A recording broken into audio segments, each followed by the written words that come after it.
দুইটা দুইটা ভয়ঙ্কর পাপের কথা বলে দেই। এই দুইটা পাপে যারা আসক্ত হয়ে আছে তারা তওবা করে ফিরে আসলে পরেও সারা জীবন তাদেরকে এটা সাফার করতে হবে। কথা বুঝতে পারছেন না? তওবা করে ফিরে এসেছেন মনে করেন, তারপরেও আপনাকে সারা জীবন এই পাপের ফলটা ভোগ করতে হবে।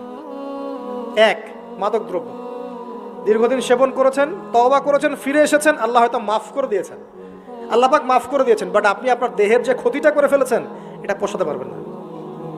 এক নাম্বার। দুই, তখন আপনি যদি বিয়ে করেন আপনি স্ত্রীকে সন্তুষ্ট করতে পারবেন না। হ্যাঁ। দুই নাম্বার হচ্ছে এই যে গোপনে যুবকরা যে পাপটা করে, মাস্টারবেশন, যেটাকে আমরা বলি হস্তমৈথুন, এই পাপ যেসব যুবকরা করছে বা করে, এবং অ্যাভেলেবেল এই পাপটা সবাই করে, কারণ এখন পর্নের যুগ, পর্ন দেখলে তো আর কোনো উপায় নাই, তখন তো এই পথেই যেতে হচ্ছে, নিজের উপরে নিজেকে জুলুম করতে হচ্ছে। যারা হস্তমৈথুনে অভ্যস্ত হয়ে গেছে এরা যদি তওবা করে ফিরেও আসে, শরীরের যে ক্ষতিটা হয়েছে এটা পূরণ হবে না কখনো।